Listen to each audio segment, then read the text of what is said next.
Bienvenue dans Richissime, le podcast qui révolutionne la façon dont on parle d'argent chez vous au bureau entre amis, sans jargon et surtout sans tabou. Je suis Delphine Pinon, je suis money coach, investisseuse en immobilier et libre financièrement à 35 ans.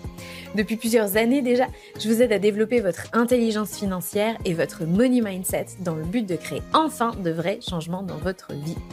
Chaque semaine, je partage un nouvel épisode avec un invité ou en solo dont l'ambition est de provoquer de vraies prises de conscience à propos de l'argent.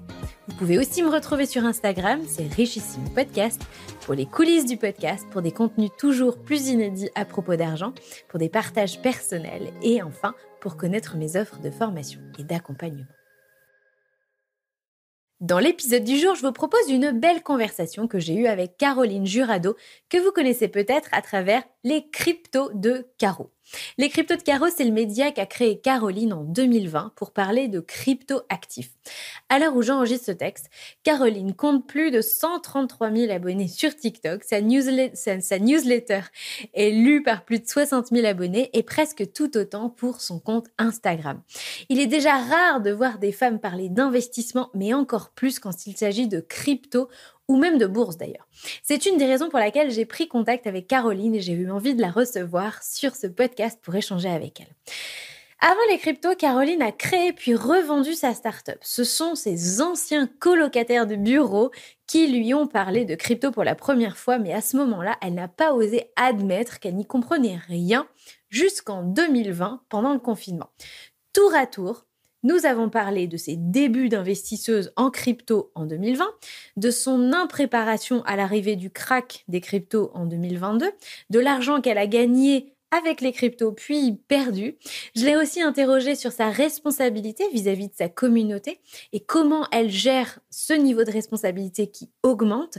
Et enfin, Caroline est la première personne que je reçois qui tire ses revenus essentiellement de la publicité, du sponsoring et des partenariats rémunérés et non pas de ses investissements. J'en ai donc profité pour l'interroger aussi sur les possibles conflits d'intérêts que cela engendre et sur son métier de vulgarisatrice ou d'influenceuse sur les sujets d'investissement et de finance au sens plus large. J'ai fait le choix de ne pas parler de crypto-monnaie en soi dans cet épisode parce que j'avais envie aussi d'amener cette conversation sur un territoire nouveau qui, à mon sens, est tout aussi intéressant, si ce n'est plus. Sur ce, je vous laisse en notre compagnie. Hello Caroline. Salut Delphine, merci pour l'invitation. Eh bien, je t'en prie. Écoute, on a plein de choses à se dire. On a déjà commencé à se dire plein de choses avant même que le micro soit allumé. Ouais. Écoute, pour commencer, je suis sûre qu'il y a plein de gens qui te connaissent déjà, mais je serais ravie que tu puisses te présenter à tous ceux qui ne te connaissent pas ou tous ceux qui t'ont déjà vu, mais en fait, tu parles assez peu de toi finalement dans tes différents médias, réseaux sociaux. Alors, ça peut être intéressant aussi qu'on creuse un petit peu qui est Caroline. Ok, écoute, moi je m'appelle Caroline et je dirige un média multicanal autour de la découverte de l'univers crypto qui s'appelle les cryptos de Caro. Et en réalité, moi j'ai l'impression de passer mon temps à parler de moi, je te jure. C'est fou. Non, mais moi, j'ai scrollé beaucoup de tes vidéos, parce que grosso modo, tu es très présente sur TikTok, sur Insta, Ouais. sur YouTube, mais YouTube, c'est jamais trop les mêmes formats, donc tu vois, si tu veux, t'as beaucoup de formats très courts sur tes réseaux sociaux. Et c'est vrai que sur du les coup, moi, formats... Ouais, j'ai beaucoup scrollé tes formats courts, en fait, en préparant l'épisode, et pour le coup... Ouais, pas du tout, t'as raison. Ouais, moi je veux. Forcément, c'est des formats courts, donc il y a de temps en temps, tu as fait une story où tu parlais de toi, mais c'est hyper. C'est pas si courant que ça, quoi. C'est vrai, t'as raison. En fait, sur les formats vidéo et formats très courts comme ça, je parle très peu de moi. En revanche, j'en parle un petit peu plus sur LinkedIn souvent, quand même, dans les prises de parole. Et je crois. C'est vrai que dans ma newsletter, finalement, je parle pas tant que ça de moi. Et honnêtement, il y a un truc. Alors, je vais commencer par Ouais. ça, mais faut que comment tu fais pour produire autant de contenu? Tu sais, moi, ça me fascine. Alors, aujourd'hui, on va parler un peu de crypto, mais pas tant que ça. On va parler de marketing, on va parler d'influence et d'influence dans le monde de la finance, des cryptos, etc. On va parler de la place de la femme dans la finance et dans les cryptos. Mais effectivement, tu me disais, la plupart des gens qui qui souhaitent m'interviewer, en général, me posent beaucoup de questions sur le marketing. Moi, c'était pas forcément prévu, mais alors là, puisque voilà, je sais pas, la question me vient, je me suis dit, mais tu produis un nombre incroyable de contenus. Enfin, t'alimentes énormément de médias différents. Ouais. Tu passes ton temps à faire ça. Je passe une grande partie de mon temps à faire ça, c'est vrai. Mais au final, c'est pas autant que... En fait, ça donne l'impression que je suis partout tout le temps, mais c'est pas tellement le cas. En réalité, en volume de contenu, je vais avoir 5 vidéos par semaine. 5 vidéos courtes, donc de 30 secondes, quoi, à peu près, qui vont être postées sur TikTok, Instagram et YouTube Short. Ouais. Je vais avoir c'est le même format. Toi, tu fais le même format sur les 3. Ouais, je les cross-post, quoi. Ouais, ok. Voilà. Je vais avoir en général entre 1 et 2 posts sur LinkedIn. J'ai une newsletter, ça bien sûr. Je vais avoir une vidéo longue sur YouTube tous les 15 jours. Et après, j'ai fait une saison de podcast.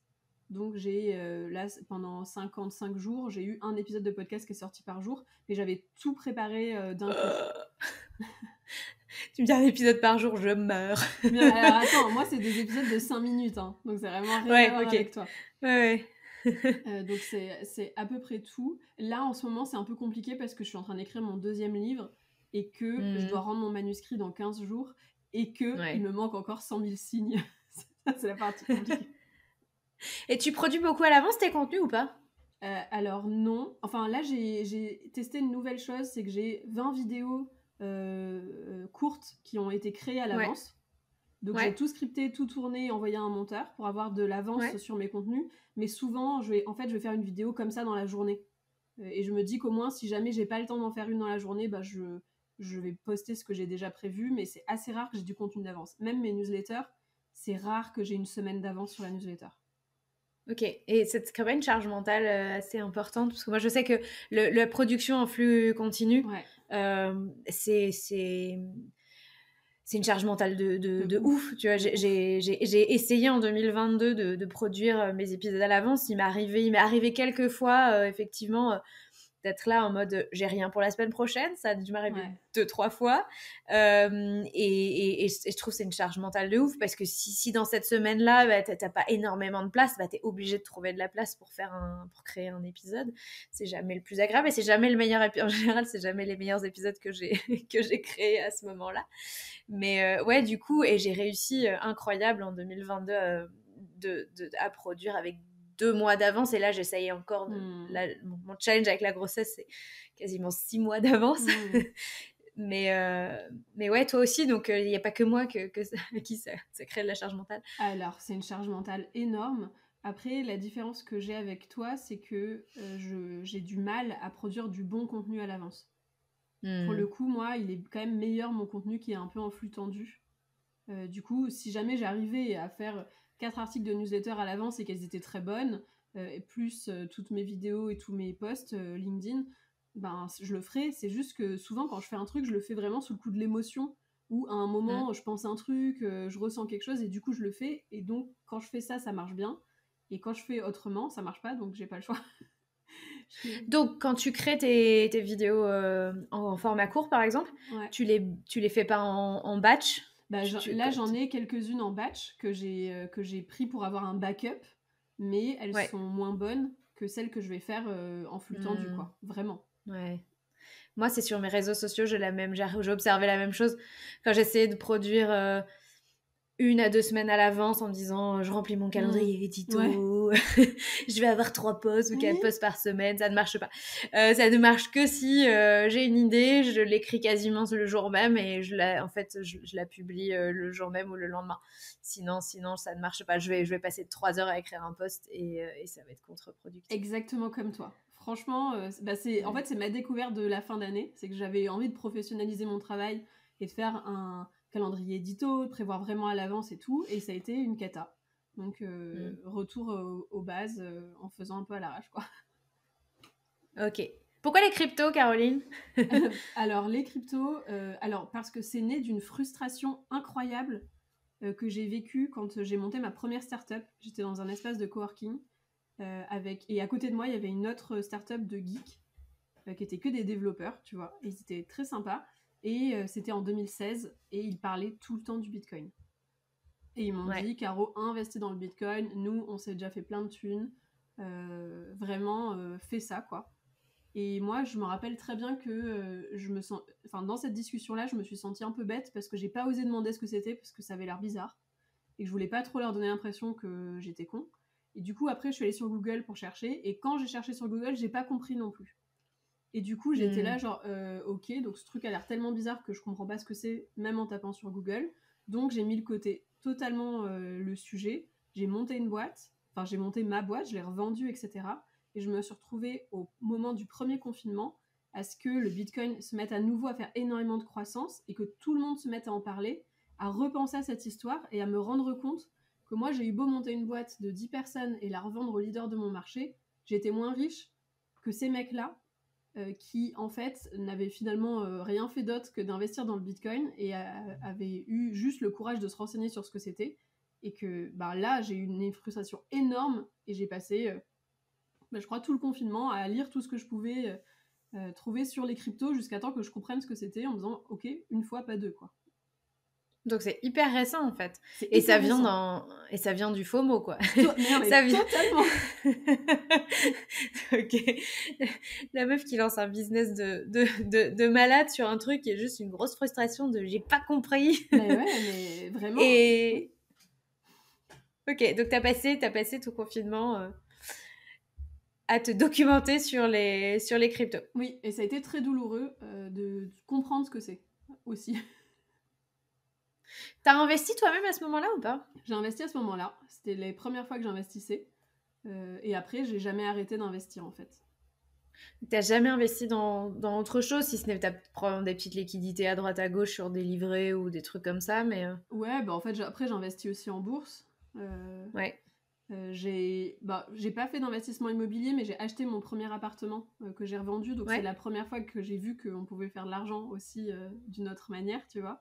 Et sinon, franchement, c'est pas très bien de faire ça, mais moi, comme je suis tout le temps en train de me renseigner sur les cryptos, j'ai vraiment une grande partie de mon plan d'investissement qui est en crypto. Ok. Je creuserai un petit peu tout à l'heure parce qu'effectivement, tu viens de dire disclaimer, c'est pas forcément très bien de faire ça.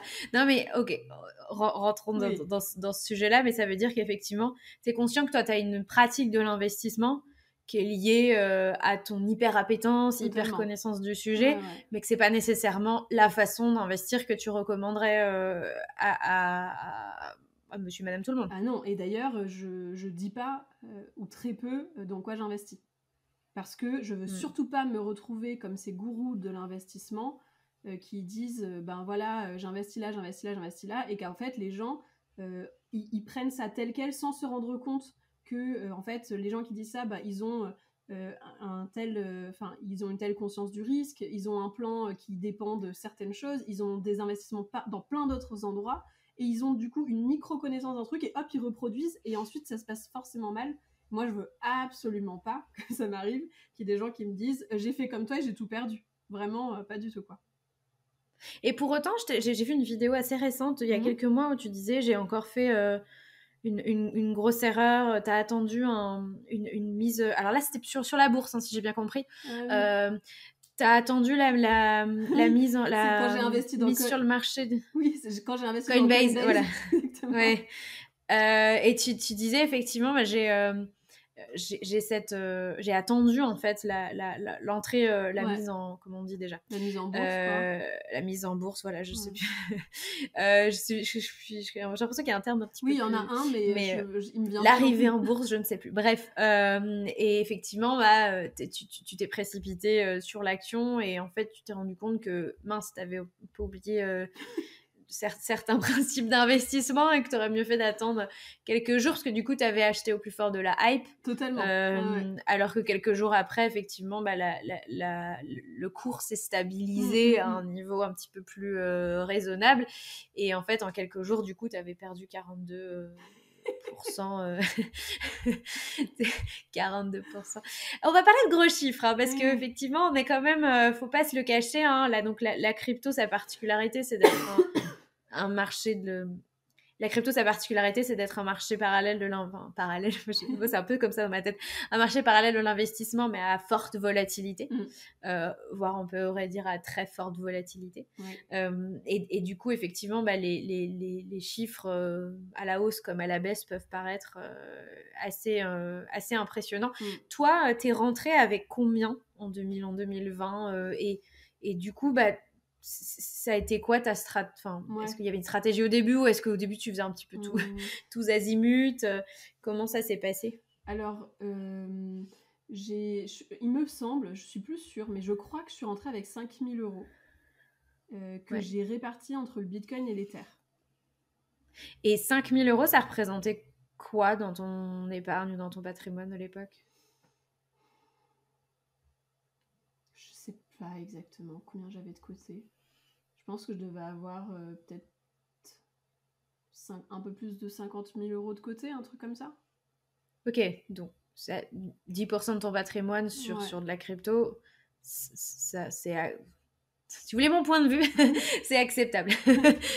C'est parfaitement raisonnable pour entrer dans un investissement qui est encore considéré comme assez exotique quand même, de par sa volatilité. Et du coup, donc, tu as commencé par 5 000 et tu divisais sur 2 actifs. Oui. Ça, c'était plus pour, entre guillemets, guérir ma FOMO, tu vois. C'était pour dire, ok, c'est bon, j'y suis. Je l'ai fait. Oui, voilà, je l'ai fait. Maintenant, je l'ai fait et on réfléchira après.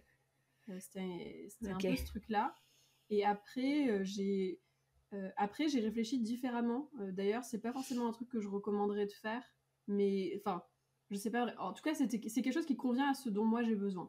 Par exemple, je sais que moi, pour me sentir en sécurité dans mon métier, ma vie, quoi, il me faut 20 000 euros de côté. Et grosso modo, j'ai pas de projet là, à date, qui nécessite d'avoir plus que ça de côté. Et du coup, quasiment tout ce que j'ai en plus que ça, je l'investis. Donc, si on reprend tes 50 000 du départ, ce que tu dis, c'est grosso modo, il y a 20 000, ce sera pas touche. Et tu te laissais la flexibilité d'aller d'investir ces 30 000 là. Totalement. Et après, tous les mois, il y a eu une période où j'investissais, je gagnais vraiment beaucoup par mois et j'investissais 4 000 euros par mois en crypto, quoi.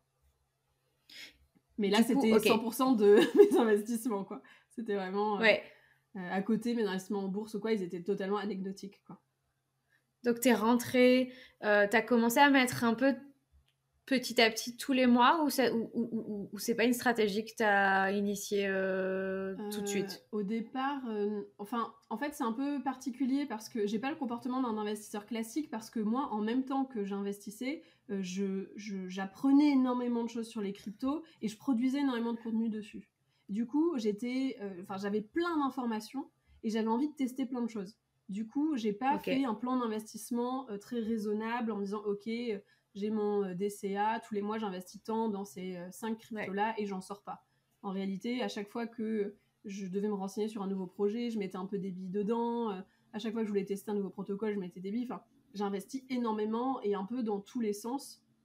Après, j'ai quand même eu de la chance parce que j'ai perdu de l'argent comme tout le monde, hein, là, puisque le marché il est à moins 70% de l'époque, enfin de ce qu'il a été à un moment. Mais mes règles, c'était plutôt je dois comprendre exactement quel est le projet et il doit correspondre à ma checklist qui veut dire que c'est un bon projet. Ce qui veut dire qu'en termes de prix, on ne sait pas vraiment ce que ça va donner, mais au moins en termes de fondamental, quoi, de valeur de ce que vaut le projet. De sous-jacent. Voilà, de sous-jacent, j'en suis sûre.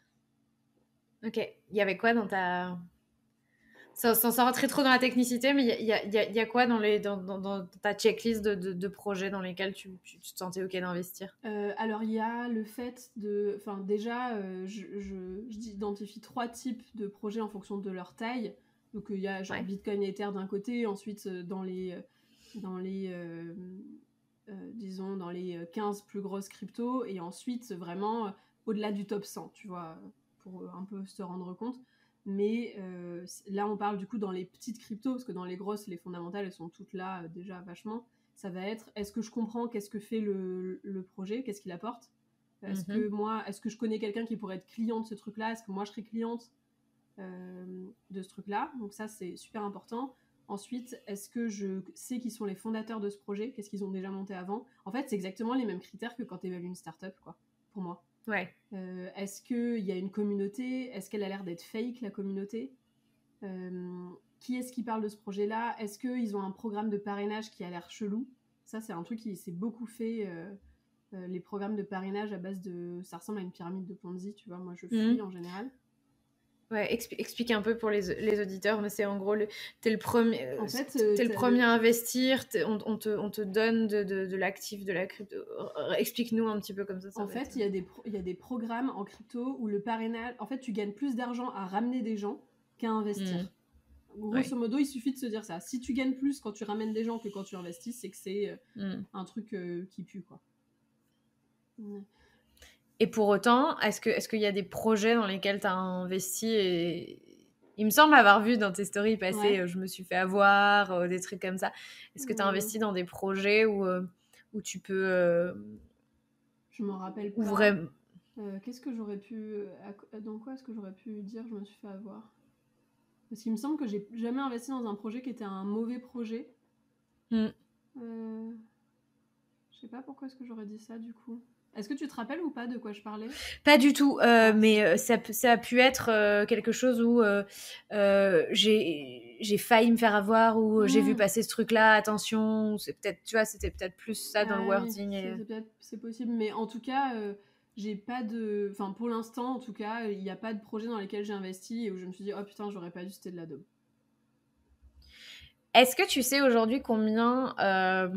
Alors...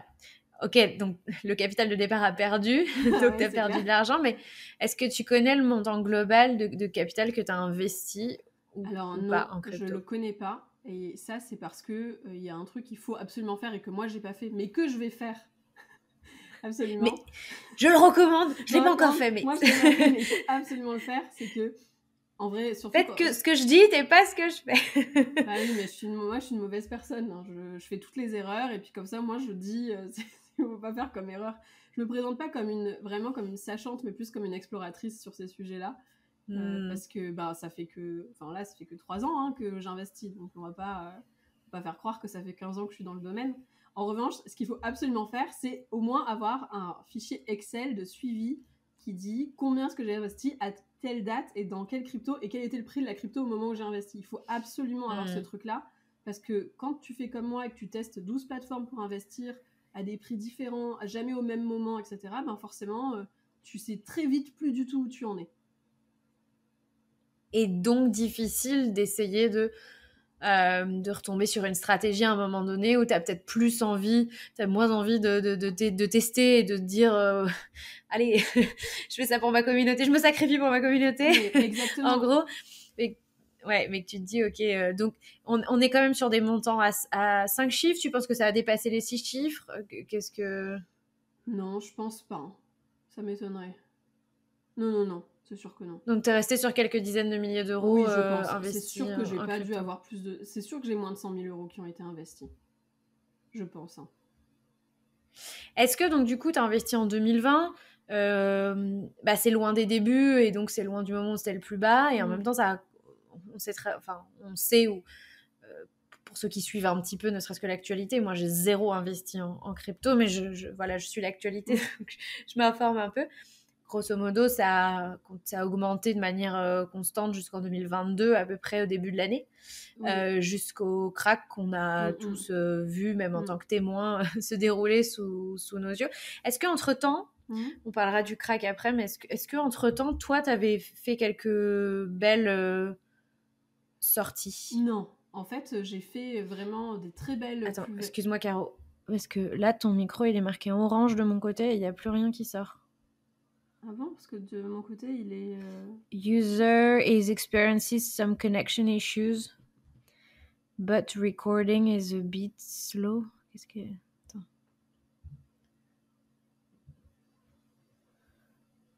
Oops. Is being saved locally. Ok. User is experiencing some connection issues, but recording is being saved locally. Bon, a priori, c'est bon. Ok. De toute façon, moi, tu sais, j'ai mon micro. Hein. Mais t'enregistres? Oui, j'enregistre. Ah, ok, d'accord, pardon, j'avais pas capté ton enregistrement. Oh, bah, c'est cool. Si, si. Euh, Ok, donc la question que je t'ai demandé, c'était... Oui, est-ce que j'ai fait quelques belles sorties? Yes. Alors non, j'ai fait aucune belle sortie. J'ai gagné beaucoup d'argent à un moment que je n'ai absolument pas retiré. Parce que j'avais jamais vécu. Enfin, les cryptos, c'est vraiment des cycles qui se répètent. Et pour Ouais, le coup, j'avais jamais vécu d'avoir un cycle très haut et ensuite un crash. Donc moi, ouais. dans ma tête, je me disais à ce stade, je m'en fous, je suis là pour le très long terme. Donc je suis pas là pour prendre des petits bénéfices maintenant. Je m'en fous que ça crache à un moment et je verrai dans 5 ans. Maintenant que je suis beaucoup plus informée de la question, c'est sûr qu'à la prochaine croissance, je vais prendre des bénéfices. Même si je suis là sur Ouais. le long terme, maintenant je sais comment ça marche. Et donc je sais que je prendrai des bénéfices et puis que je réinvestirai quand ça sera plus bas. C'est beaucoup plus malin. Mais quand tu connais rien, je trouve ça très bien de te dire ok, je suis là pour 5 à 10 ans, donc je m'en fous de ce qui se passe. Si j'ai confiance dans les fondamentales des cryptos, j'y touche pas et je vois. Donc c'était quand même un élément de stratégie, c'était de te dire déjà, j'y vais pour le long terme. Oui, Et du coup, l'idée sous-jacente derrière, c'est que même s'il y a un crash, j'ai confiance que ça c'est remontera à un ça. moment donné. Ouais. Et donc, c'est juste que ça prendra plus de temps, effectivement. Et tu vois, le mot qui me vient, c'est est-ce qu'aujourd'hui, avec le recul, tu te dis pas, il y a effectivement, alors, il y avait une forme de, t'étais encore Mm. relativement nouvelle dans ce Mhm. milieu-là. En fait, il faut comprendre que c'est une telle complexité que la courbe d'apprentissage, elle est aussi un peu plus longue que sur les marchés Totalement. financiers, qu'en fait, ça existe depuis 10 ans, Mm. que du coup, on a moins de recul. La bourse, ça existe dans tous les pays du monde depuis 40 ans. Donc, il y a des analyses. Enfin, Mm. la littérature sur le sujet n'est pas du tout la même non plus. Il y a un petit côté naïf un peu, Totalement. quand même. Tu en as conscience? Ah oui, oui, j'étais très... En fait, enfin, alors j'étais naïve et j'étais surtout consciente que j'y connaissais rien, ou très peu, et que du coup, je pouvais pas faire des choix éclairés. Et donc, quand tu peux pas faire de choix éclairés, tu peux te dire, par contre, ben, mon argent, cet argent-là, j'en ai pas besoin, il est là pour expérimenter, et donc, on va voir ce qui se passe sur le long terme. C'est Enfin, sur le coup, je me suis dit, c'est plus intelligent de penser comme ça, mais c'est vrai qu'à l'époque, j'avais pas du tout assez d'informations pour savoir que s'il y avait un crash, ça pourrait repartir derrière. Vraiment, c'était plus de l'ordre de la foi que De de la la foi. connaissance, Ouais. exactement. Oui, oui. Et du coup, par rapport à ta posture de vulgarisatrice, Mhm. d'influenceuse, parce que du coup, début 2022, moi je sais pas exactement où t'en es, Mhm. tu as déjà une newsletter qui a au moins peut-être 10 000 personnes qui te Euh, suivent au début de l'année. En 2020, je commençais à investir. J'ai lancé la newsletter en 2021, en avril. Donc en 2022, ouais, je dois avoir peut-être quelques 20 000 lecteurs, un truc comme ça, en janvier 2022, un truc comme ça. Du coup, tu vois, la question que je me pose, c'est euh, jusqu'à quel point tu as ce niveau de transparence avec eux en leur disant, mais je suis aussi une apprenante comme vous. Bah, Parce que quand même, à partir du moment où on s'inscrit à ta newsletter, hmm, c'est dans une optique un peu de s'informer, certes, mais de se former aussi. hmm. Ben, Et donc, il y a quand même un truc, hmm. je vais me former avec elle. Et en réalité, avec le recul, tu te dis, j'étais à un niveau quand même... On n'est plus Débutant. beginner, mais on est loin d'être... on est quand même un peu débutant Ah oui, encore. Et totalement. du coup... voilà, quel regard tu portes là-dessus? Parce que quelque part, on se dit, Hmm. elle a pu faire ça trop tôt, c'était naïf, et du coup, bah, elle a embarqué, je sais pas, qui a pris des décisions, effectivement, qui ont Ouais. pu... Alors, dans ma newsletter, je n'ai jamais parlé d'investissement au sens pur. J'ai toujours parlé de... En fait, j'ai toujours expliqué les choses que je comprenais ou que je découvrais sur l'univers crypto. Donc pour moi, Mm. il n'y avait pas de sujet de... Enfin, je prenais pas de risque pour les gens. La promesse, elle n'a jamais été à apprendre à investir en crypto avec moi, mais plutôt de découvrir les Mm. cryptos. Et l'introduction de ma newsletter, c'est il y a 3 ans, j'y comprenais rien en crypto. Et depuis, je scanne Internet, je casse que je comprenne des choses, et quand je comprends un truc, j'essaie de te l'expliquer le plus facilement possible. Du coup, pour moi, on est en full transparence avec mes lecteurs. Ils ne croient pas qu'ils sont avec une experte de 10 ans de la crypto. Vraiment, ils se disent juste que, en fait, quand ils lisent quelque chose écrit par un expert, ils comprennent pas, et quand ils lisent quelque chose écrit par moi, ils comprennent. Pour moi, c'est un petit Est-ce que peu ça. tu vois, quand tu le dis, à la fois je comprends et à la fois je me dis la nuance est fine entre vous allez apprendre à investir en crypto avec moi et vous allez découvrir les cryptos avec Mhm. moi, parce que la finalité de la crypto, ça reste une finalité d'investisseur, d'investissement. Et du coup, la frontière, elle est fine. Alors, moi, je le vois bien dans tes contenus courts. Tu vois, on a dit que c'était des Mhm. contenus très mainstream. C'est vrai qu'il n'y a pas d'appel à l'investissement, qu'il y a... Tu dis que c'est un Mhm. levier d'enrichissement, notamment par exemple quand tu parles du livret A, tu dis Mhm. arrêtez de laisser dormir votre argent, Mhm. etc. Bon, c'est un levier on utilise tous dans ce milieu-là. Il y a peu d'appels à l'investissement, mais la nuance, elle est fine quand même, parce que la finalité de la crypto, c'est de placer son argent. Eh bien, en fait, il se trouve que moi, ma newsletter s'appelle Les Cryptos de Caro dans un angle marketing pour que les gens, Mm. parce qu'à l'époque, quand tu disais le mot crypto, ça marchait. Mais la vérité, c'est que ma newsletter, c'est une newsletter sur la blockchain, les usages du Web3 et la crypto au sens large. Donc dedans, tu vas Ouais. trouver, tu vois, mon dernier article, c'était qu'est-ce que c'est que le learn to earn. Donc dans l'écosystème crypto, quels sont les moyens qui te permettent d'être payé pour apprendre des choses. Tu vois, on n'est pas vraiment sur du... ou alors, qu'est-ce que c'est que la blockchain, tu vois, comment ça marche. Ou alors, quels sont les types de crypto qui existent. Enfin, ça va être vraiment moi, ma thèse, c'est de se dire, si jamais je veux être un bon investisseur crypto, je dois comprendre de quoi il s'agit. Et à ce stade, le développement de la blockchain et de la crypto en est au même niveau que le développement d'Internet en 98. C'est-à-dire qu'on est en phase 1 de la découvrabilité du sujet. Ça veut dire que personne ne connaît et personne ne comprend. C'est un nouvel univers entier, avec que des mots qu'on ne comprend pas, que des notions qu'on ne comprend pas, et c'est impossible. Enfin, encore aujourd'hui, il y a 50% des investisseurs crypto qui ne savent pas du tout ce qu'ils font, ils savent même pas ce que c'est qu'une crypto, ils savent pas ce que c'est que le bitcoin et à quoi ça sert, et ils mettent de l'argent dedans, donc c'est comme jouer au loto. Et moi, je me dis, si jamais les gens comprennent en fait, qu'est-ce que ça regroupe, quels sont tous les enjeux de cet écosystème-là, ils pourront faire des choix beaucoup plus éclairés en crypto. Après, c'est vrai que j'ai fait quelques articles qui sont comment faire un plan d'investissement en crypto, comment faire comment utiliser X ou Y, parce que j'ai aussi une logique d'investisseuse derrière. Mais mon angle est beaucoup plus sur la découvrabilité que sur la formation à l'investissement pur, quoi. Et du coup, alors, toi, malheureusement, tu prends pas tes gains au moment où il aurait Non. fallu. Euh, et, euh, et du coup, tu subis comme tout le monde le crash en 2022. Ouais, totalement. T'arrives à estimer tes pertes aujourd'hui ou du coup, Non, je les ai pas estimés. Franchement, je les ai pas du tout estimés parce que enfin, tout a perdu 70% de sa valeur, donc j'ai perdu 70%. Enfin, grosso modo, tu vois, on peut se dire ça. Si de on part quelques du dizaines de milliers d'euros? Ouais. Ouais, voilà, si on part du plus haut. Euh, mais en fait, comme je continue d'investir maintenant, enfin, en gros, moi, ce que je me dis, c'est que j'ai été con d'investir avant, quand c'était en bull market, enfin, quand tout le monde voulait investir, parce que, en fait, c'est quand les cryptos ont la fame qu'il faut sortir ses profits, et quand elles l'ont pas, qu'il faut investir. Bon, maintenant que je suis beaucoup plus...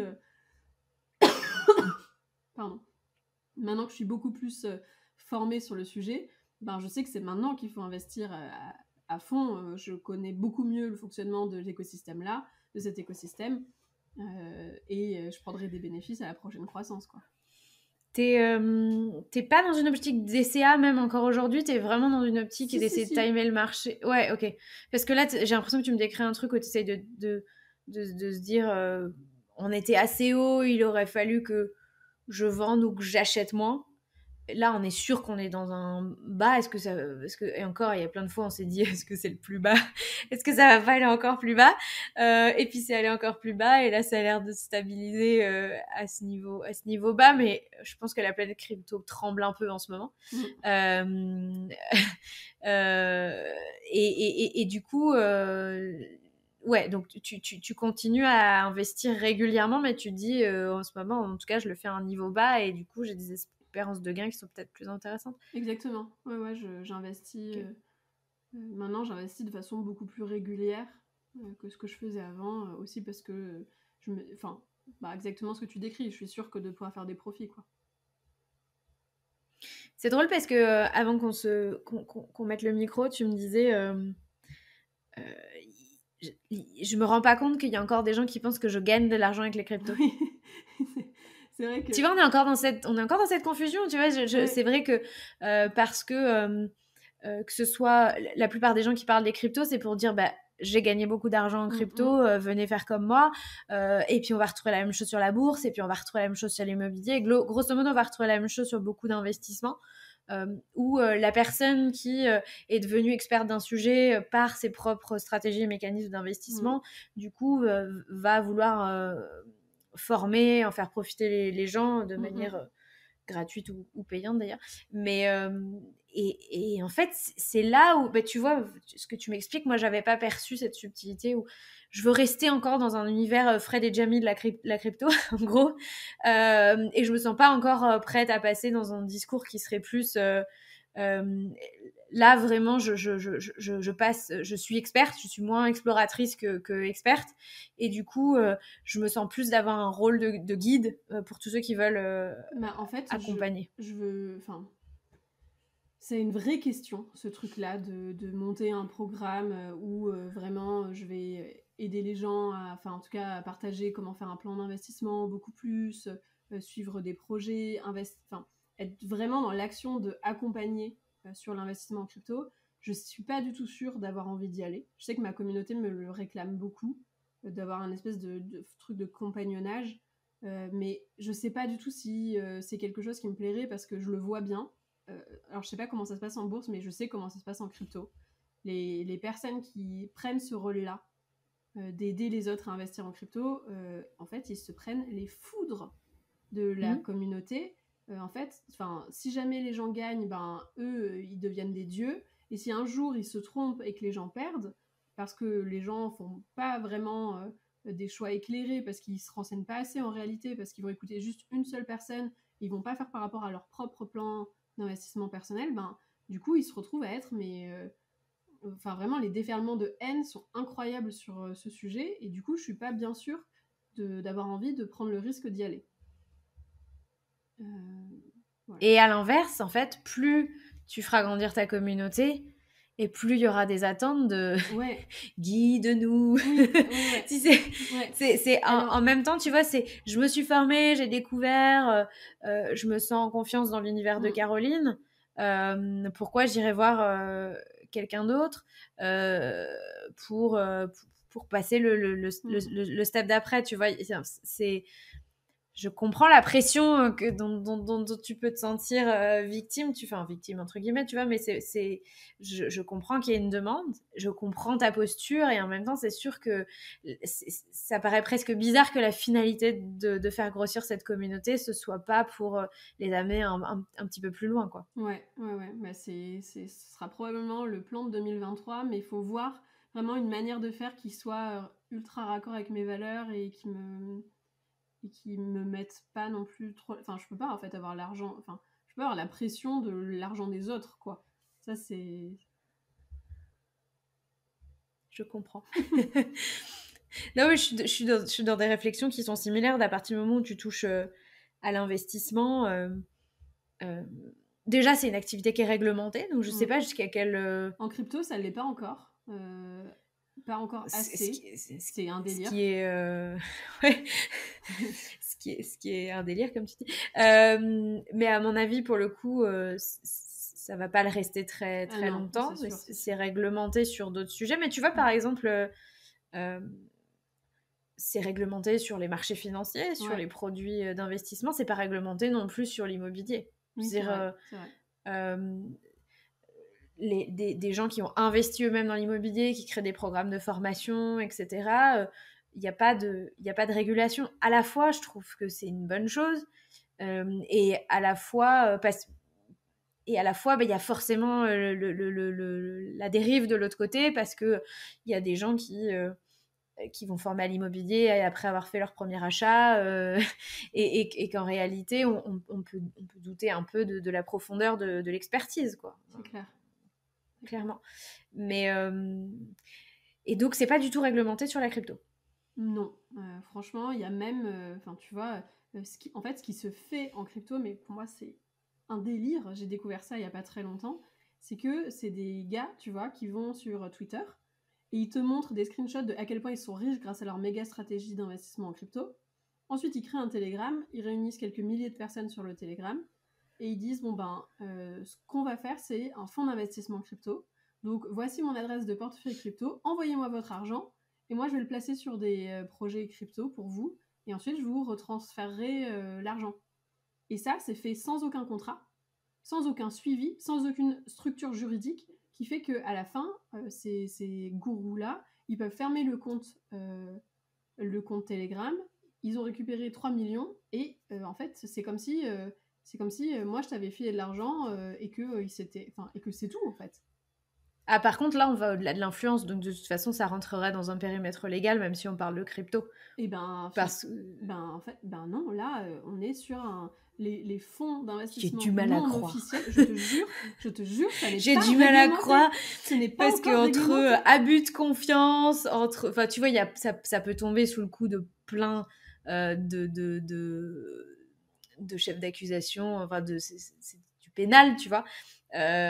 Même si on parle d'une monnaie qui est relativement virtuelle, parce qu'il y a une intention de tromper, enfin, tu vois, il y a tout ça.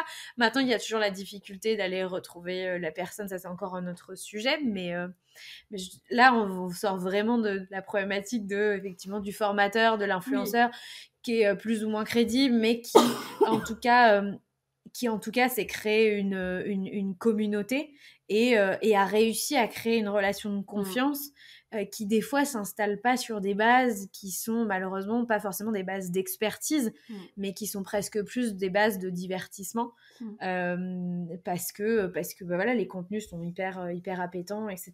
Et puis, encore une fois, on a le combo parfait avec la crypto, parce que c'est un milieu qui est complexe, on n'y comprend rien, et ça touche à l'argent, et donc forcément, c'est la porte ouverte à toutes les fenêtres. On a parlé un peu de tes investissements, donc tu fais un peu de bourse aussi, mais tu dis que c'est vraiment très très minime dans tes investissements. Oui. Oui, parce qu'en fait, je passe beaucoup moins de temps à m'intéresser à la bourse, donc forcément, j'ai moins d'informations, j'ai moins d'opportunités, enfin, classique, quoi.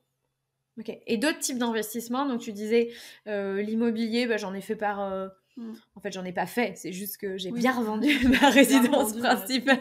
C'est clair. Et du coup, tu t'es rendu compte aussi que c'était un mécanisme d'enrichissement. Et du coup, j'ai oublié, je reboucle sur un truc qu'on se disait tout à l'heure, mais effectivement, tu disais, en fait, je pense qu'il y a beaucoup de gens qui pensent que je tire une partie de mes revenus de la crypto, alors qu'en réalité, non. Non, pas du tout. Et que mes revenus, en fait, je tire 0 revenu de ma crypto, mais comme tout le monde. Donc, on a bien compris que tu avais testé beaucoup de choses, que même ces choses-là avaient perdu de la valeur, parce que tout a perdu de la valeur en 2022, que tu continues à essayer Mais disons que tu continues à être investi en crypto. Oui, en fait, disons que je me dis, moi, je veux gagner des millions en crypto, mais j'ai un peu le temps pour le faire. Genre, un moment, je travaillerai plus, et ce sera parce que j'aurai investi en crypto. Mais en attendant, il faut bien que je gagne de l'argent. Et j'ai testé pendant 2 ans, quoi, un peu en investissant comme ça. Et maintenant, j'ai un plan beaucoup plus sûr ok, maintenant je comprends comment il marche le marché, je comprends quelles sont les bonnes entreprises, les moins bonnes entreprises, etc. Et j'investis de manière, dans un objectif un peu plus ferme, en tout cas, pour l'avenir. Du coup, tes revenus viennent d'où ?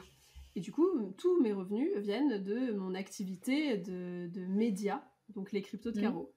Donc ça va être des revenus liés à des placements, enfin vraiment très simplement. Des partenariats rémunérés. Des partenariats rémunérés. Donc dans ma newsletter, j'ai 1 ou 2 encarts publicitaires. Je vais faire de temps en temps des vidéos en partenariat avec des marques. Je vais faire même des fois des posts LinkedIn en partenariat avec des marques. Je vais faire du contenu pour autrui, donc du contenu de vulgarisation pour certaines entreprises. Donc ça, c'est une partie de mes revenus. J'ai une partie de mes revenus qui est liée à ma newsletter payante, que je vais d'ailleurs faire évoluer, je pense, parce que ça ne correspond pas exactement à ce que je veux faire.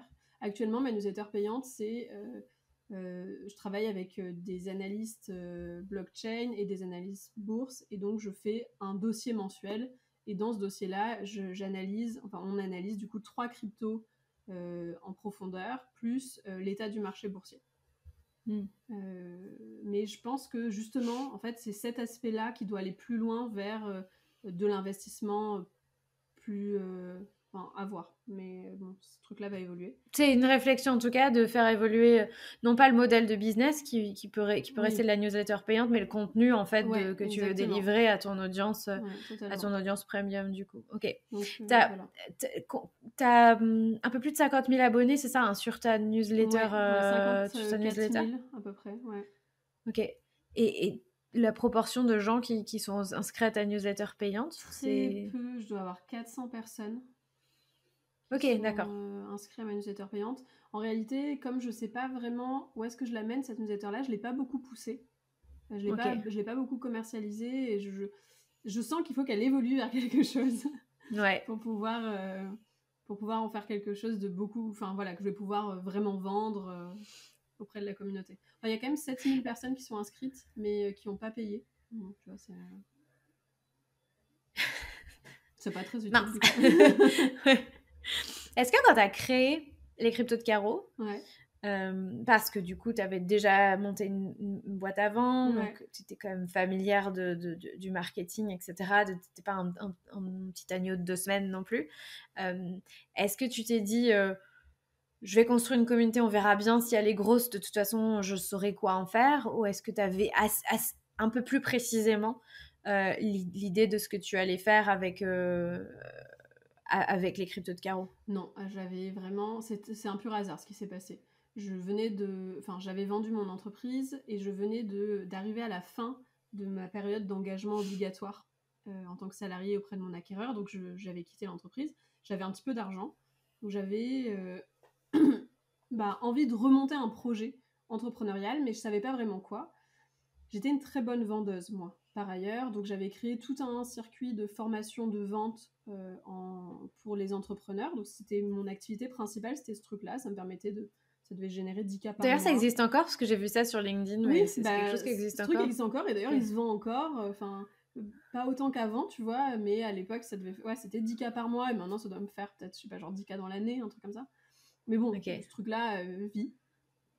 Et comme c'était pas un truc passion, l'idée c'était juste d'exploiter des compétences que j'avais, qui étaient connues à ce moment-là, et donc j'avais fait ça, et je m'étais dit que j'avais fait que du B2B dans ma vie, et que donc, en l'occurrence, le marketing, je maîtrisais pas du tout. Et que la création d'une communauté, c'était un truc qui m'intéressait vachement. J'avais envie de tester ça, mais j'avais pas envie de me taper la honte sur LinkedIn auprès de mes potes entrepreneurs. Donc j'ai cherché un réseau sur lequel personne pourrait me connaître. C'est pour ça que je suis allée sur TikTok. Et j'ai parlé de crypto totalement par hasard. J'aurais pu parler de jardinage, mais il se trouve qu'à ce moment-là, je regardais des vidéos crypto et je lisais des trucs crypto tous les jours. Donc je me suis dit, bon ben, parlons de ça. Et j'ai reçu tellement de témoignages et de questions sur le sujet. En fait, en parlant de crypto de manière hyper simple et très très très mainstream, ça a fait que à un moment où c'était un sujet qui avait de la hype, que toutes les personnes qui étaient comme moi, en fait, qui auraient envie de s'intéresser à ce sujet, mais qui se sentaient pas vraiment concernées et qui aimaient pas tellement les contenus qui étaient proposés, se sont tournés vers moi. Et c'est comme ça que je me suis dit que j'allais créer la newsletter, en fait. Mais j'avais pas du tout d'idée. T'as une audience qui est... Pardon. Ouais, non, t'as une audience qui est principalement féminine ou... J'ai 45% de femmes dans mon audience, donc c'est mixte. Ah, pas tant que ça, tu vois, ouais. J'aurais cru que...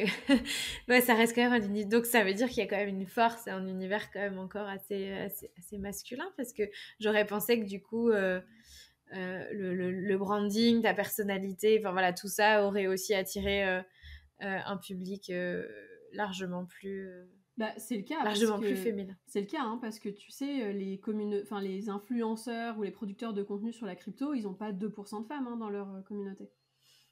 Donc 45% de femmes, c'est incroyable en réalité. Ceci dit, dans le podcast, du coup, je discute avec d'autres podcasteurs qui sont dans le sujet aussi de l'argent, des finances personnelles. Donc, Mathieu Stéphanie, dont je fais partie je fais partie de son label.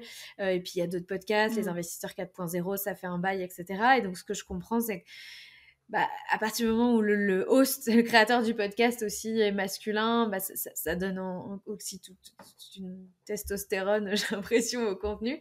Et on est plutôt sur du 80-20, voire plus. Et moi, je suis un peu comme toi. Moi, je suis vraiment à 50-50, quoi. Le podcast, en tout cas, ma clientèle est ultra essentiellement féminine. Mais par contre, l'audience du podcast... euh, 50% de femmes, 50% d'hommes, tu vois. Donc c'est comme s'il y avait un plafond de verre, on peut pas inverser, on peut pas faire 80% de femmes, 20% d'hommes. Visiblement, il y a l'air d'avoir un truc comme. Ouais, je pense Et pourtant, moi, je parle pas de crypto. Je pense que les cryptos c'est encore plus masculin, tu vois. Je pense que la crypto et la bourse sont des sujets encore plus masculins, et je pense que les femmes dans l'investissement vont peut-être plus facilement s'intéresser à l'immobilier, et encore quoique. Mais pourtant, tu vois, on n'arrive pas à aller plus loin. On est au max. C'est clair. Est-ce que le côté femme, tu perçois ça comme un atout, ou tu as perçu ça comme un atout pour percer, ou pas dans ce milieu de la crypto? Alors, ça a été autant un atout qu'une difficulté, je dirais. Ça a été vraiment un atout pour me rendre visible, ça c'est certain. Puisque forcément, quand tu es le seul mouton blanc quelque part, ben, on te voit, quoi. Donc oui, ça a très clairement joué. En revanche, je suis pas du tout traitée comme mes collègues masculins. On va beaucoup plus remettre en question. En fait, je sais pas vraiment si c'est parce que je suis une femme ou si c'est parce que justement je me positionne pas comme une experte et que je vais dire, moi je vais être très transparente. Moi j'en connais plein des influenceurs crypto qui disent qu'ils sont dans la crypto depuis 2010 pour être crédibles alors qu'ils sont rentrés en même temps que moi.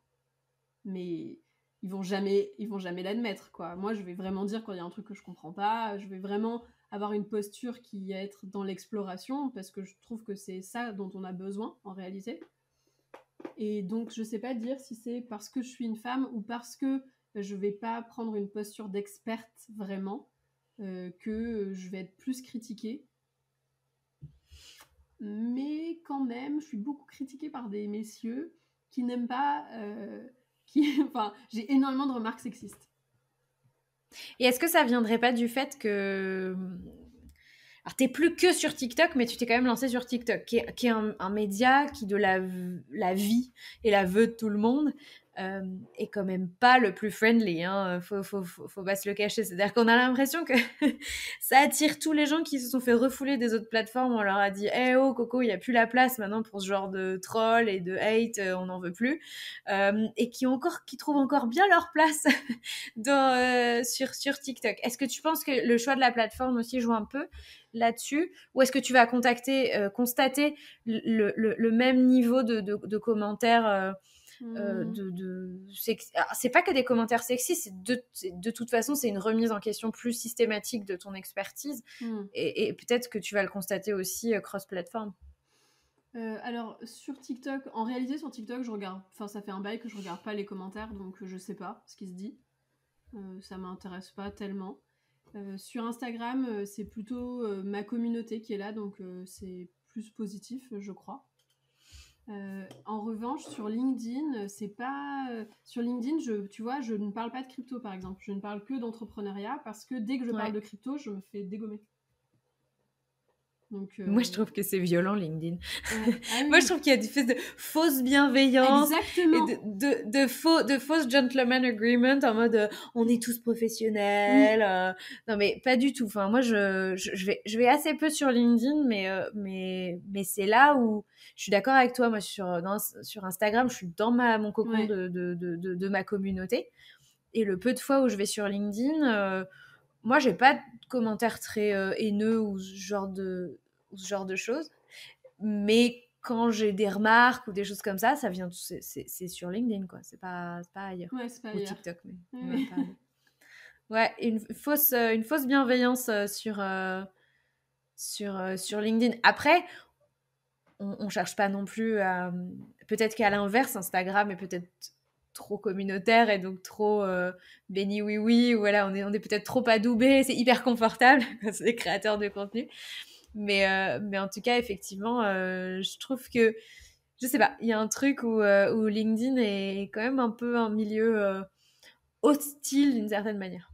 Ouais, je suis d'accord. Moi, vraiment, j'en ai pris mon parti sur LinkedIn. Je parle que d'entrepreneuriat.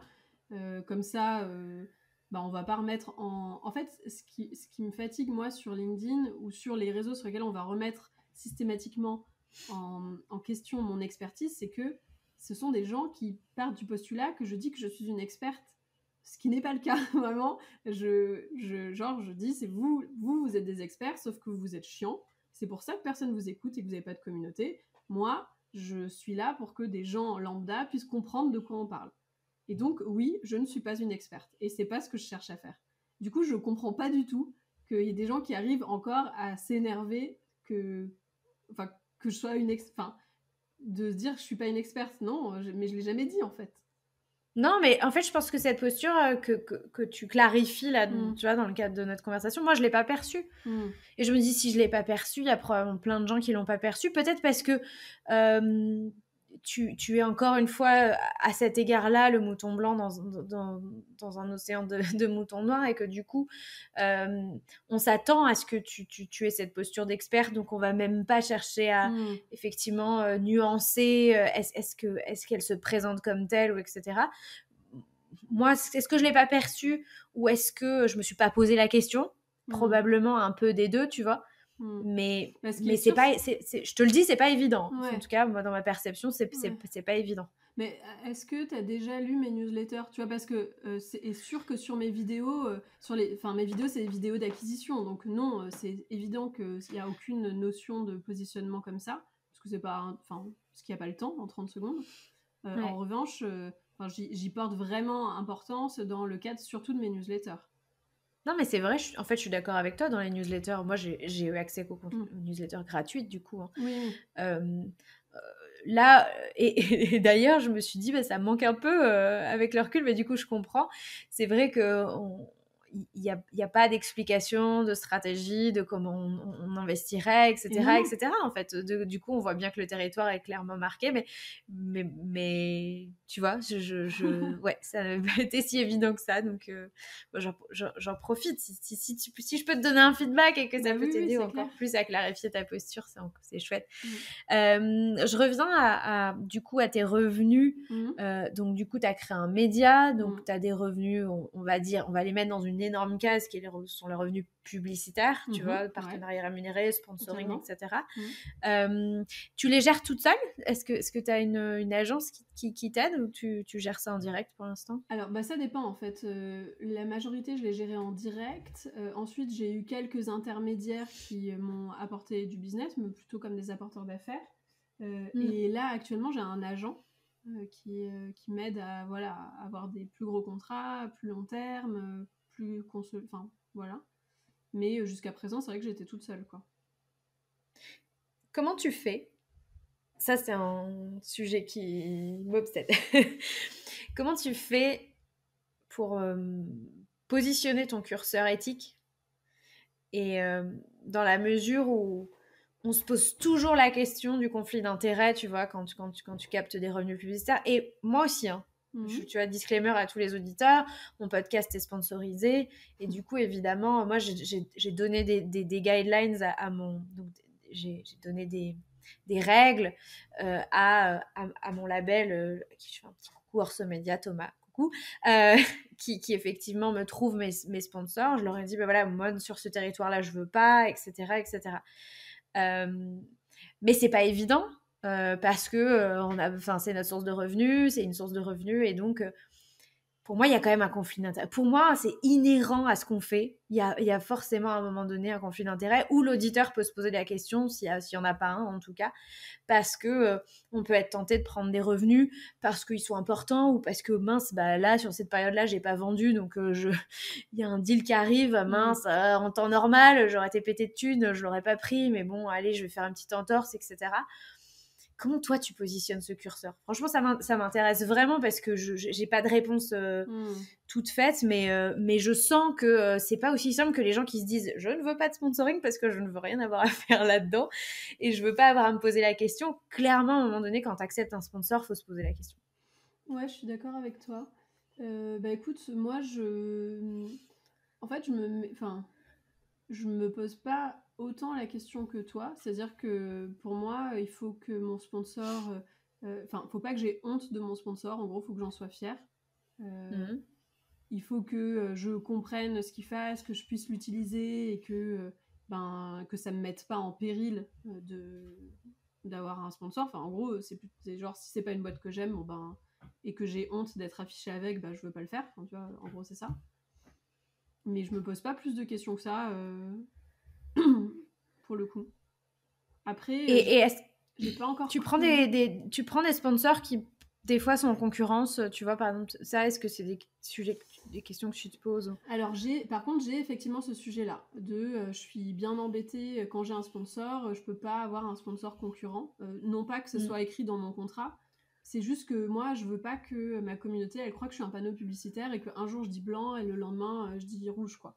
Ouais. Donc, si j'ai un sponsor sur un sujet, j'essaye que ce soit un sponsor unique, au moins pendant une période dessus. Ça, c'est vrai que c'est un truc c'est un peu plus pénible. J'essaie d'avoir en fait un sponsor par thématique avec qui je vais avoir un partenariat plutôt long terme pour la communauté. Mais franchement, c'est à peu près tout. Jusqu'à présent, j'ai pas eu à connaître. Enfin, je sais que l'univers du média est assez compliqué. Moi, depuis que j'existe, là, ça fait quelques mois que c'est plus compliqué depuis vraiment la chute des cryptos où les partenariats sont beaucoup moins. Il y en a beaucoup moins qui recherchent ce genre de choses, donc c'est plus compliqué. Mais c'est vrai qu'avant ça, j'étais vraiment dans une période où c'était très fast pour les cryptos. Et donc, pour moi, c'était très facile j'avais 10 offres qui arrivaient, je faisais le tri avec ce que je préférais et puis on n'en parlait plus, quoi.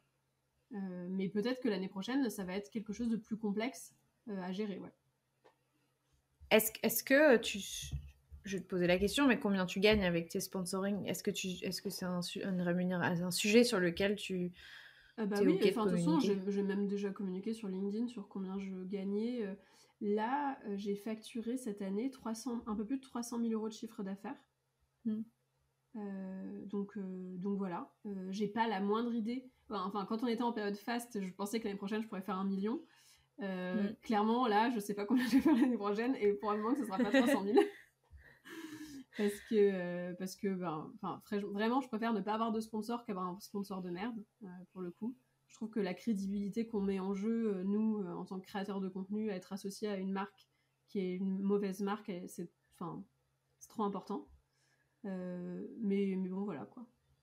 Mais du coup, c'est une vraie question, c'est-à-dire dans une période comme celle que connaissent les cryptos, où même les marques crypto, ça peut être sauf... Enfin, il y en a qui sont vraiment en difficulté, donc déjà, on n'est même plus dans une logique d'investissement, etc. Ah oui, c'est clair. Est-ce que tu as un plan B tout simplement, tu vois, sur tes revenus? Alors, si jamais... mon plan B sur les médias, sur les partenaires, c'est d'aller vers des partenaires de la finance plus traditionnelle. Ou alors des partenaires plus institutionnels qui ont un gros angle blockchain pour, disons, être sûr d'avoir quand même un revenu récurrent même pendant une période qui est basse. Et après, en fait, le plan B, en réalité, c'est de proposer un produit en B2C. Donc, ce dont on a parlé pendant toute une partie du podcast, d'aller vraiment vers de l'investissement en crypto, d'aller créer des outils d'analyse, d'aller créer vraiment des choses qui permettent à ma communauté d'investir mieux et de rémunérer ce truc-là, quoi. Mais avec l'inconvénient qui est la responsabilité qui est portée par le... Ça, tu portes. Oui, alors le point, c'est... En fait, la question que je me pose, c'est est-ce que je peux réussir à faire ça intelligemment? C'est-à-dire à proposer des outils qui permettent aux gens d'investir mieux, de se connaître mieux en tant qu'investisseur, de faire un plan d'investissement pertinent, d'analyser les cryptos, de savoir si oui ou non une crypto rentre dans leur plan d'investissement, sans leur dire investis là. En fait, si j'arrive à faire ça, là, du coup, je suis raccord avec ce que je veux faire. Je donne vraiment ce que je veux. Moi, c'est pas que les gens me délèguent leur fonds. Oui, ni leur fonds, ni même la charge mentale du truc. Je veux pas que les gens me délèguent la charge mentale de leur investissement crypto. Je veux qu'ils soient compétents pour le faire eux-mêmes. Sauf que je me retrouve dans dans ce même positionnement de marché, en fait. Mais en fait, sur la finance, c'est un peu schizophrénique parce que c'est pas tant que ça. Il y a une partie du marché, mais qui est plus petite, de gens qui veulent se former, qui veulent savoir, qui veulent comprendre, qui veulent y consacrer du temps. Qu'on parle d'immobilier, qu'on parle de bourse, qu'on parle de ce qu'on veut. Et puis effectivement, il y a les gens qui veulent qu'on leur dise quoi faire. Parce que pas le temps, parce que pas envie, parce que voilà, pour tout un tas de raisons. Et effectivement, à partir du moment où la personne se dit je vais déléguer ma décision à quelqu'un, elle ne se rend pas compte qu'elle cède un pouvoir qui est énorme et que ce soit de la crypto ou même sur un marché plus stable, qui n'est pas sans risque, le marché de l'immobilier, mais on va dire quand même qu'il y a une certaine stabilité. Même sur ce marché-là, effectivement, on va se retrouver, si on délègue la décision et que quelqu'un d'autre va analyser un projet ou on va faire confiance à un promoteur ou à quelqu'un parce que il a une bonne gueule et on a l'impression que son analyse, il y a plein de chiffres, alors ça doit être super sérieux et en réalité, fiscalement, c'est bancal, la rentabilité est bancale et tout est bancal, mais parce qu'on a délégué la décision en réalité.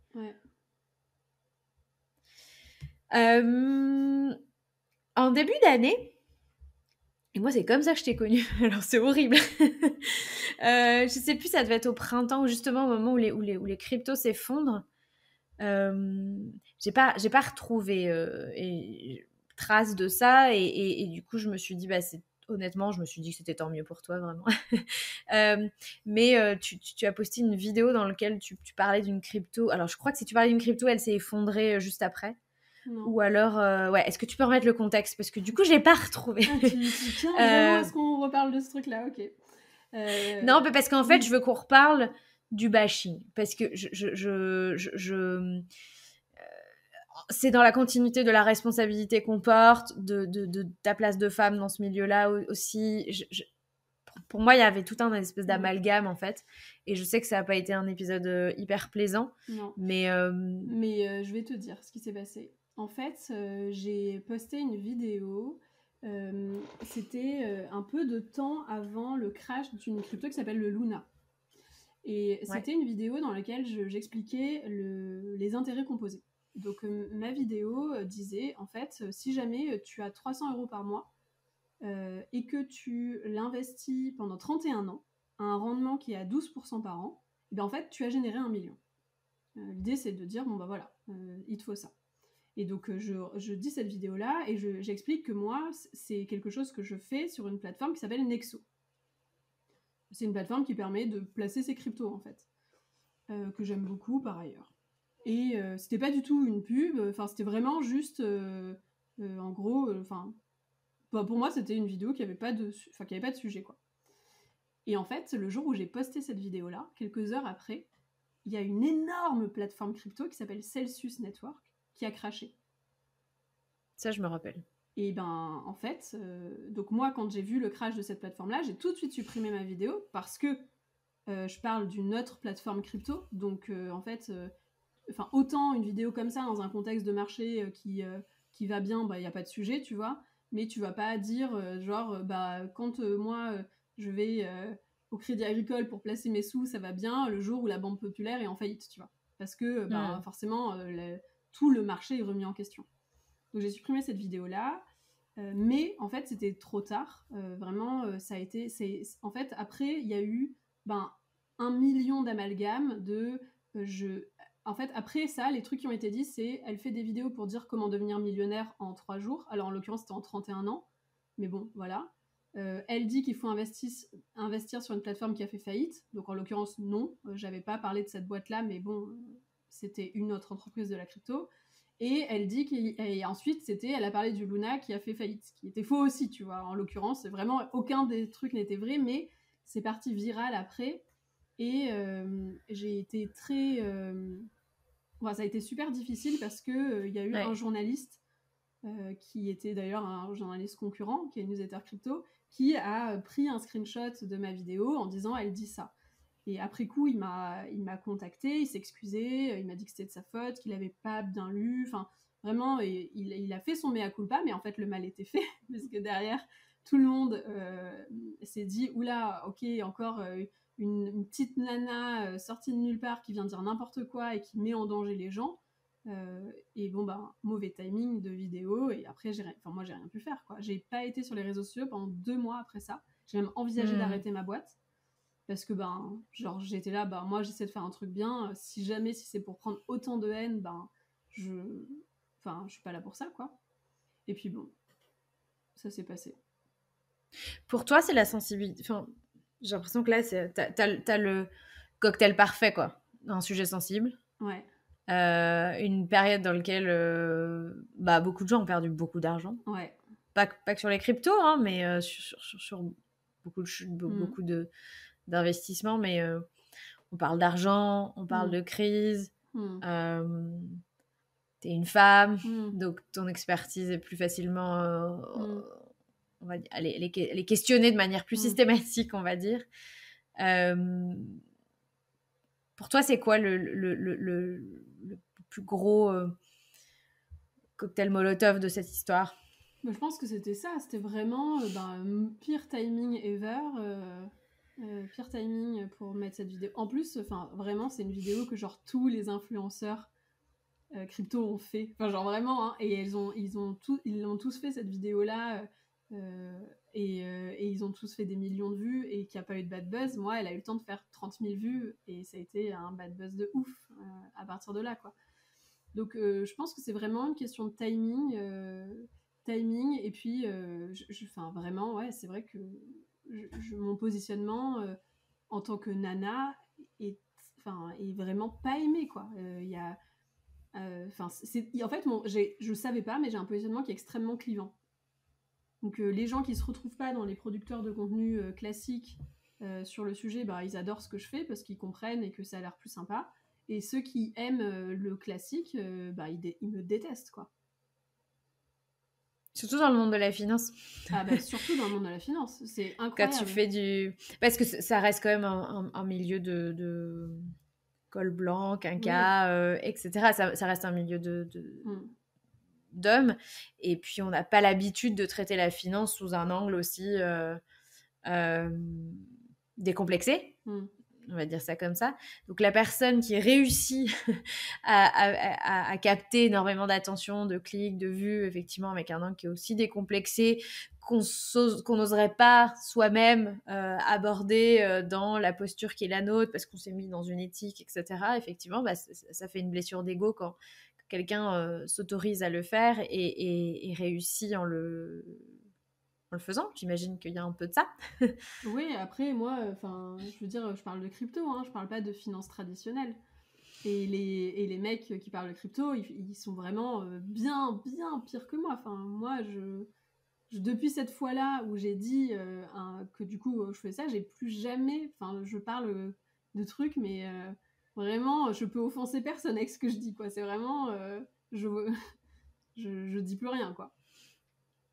Mais du coup, pour toi, il vient d'où le clivage? Parce que tu dis, je pensais pas avoir des contenus clivants et aujourd'hui, je découvre en fait que j'ai des contenus clivants. Bah non, mais il vient du fait que je sois une nana et que, c'est ce que tu décris, tu vois, je suis une nana et je parle de crypto. Manifestement, quand un mec fait ce que je fais, ça pose de problème à personne. Et quand moi je le fais, je suis dangereuse, quoi. Donc, je sais pas. Et tu continues. Et tu te dis... je me suis quand même arrêtée pendant 2 mois, hein, mais bon. Ouais. En fait, honnêtement, tu as vécu quelque chose que je redoute. Je pense que tous les créateurs de contenu redoutent. Déjà, on redoute tous un bad buzz à un moment donné. Mais avec qui dit ça? With great power comes great responsibility. Qui dit ça? L'oncle de Spider-Man. Ok, c'est ça. Ok, merci. Mince, je me suis dit ça doit être Gandhi ou peut-être Tony Robbins et tout. Père, non, quoi. C'est l'oncle de Spider-Man. L'oncle ou son père, tu vois, son père. Ouais, quelque chose. Ok, je vois. Et en fait, je trouve qu'il y a un moment dans la vie du créateur de contenu où tu bascules parce que au début, tu fais ton petit truc. Ouais.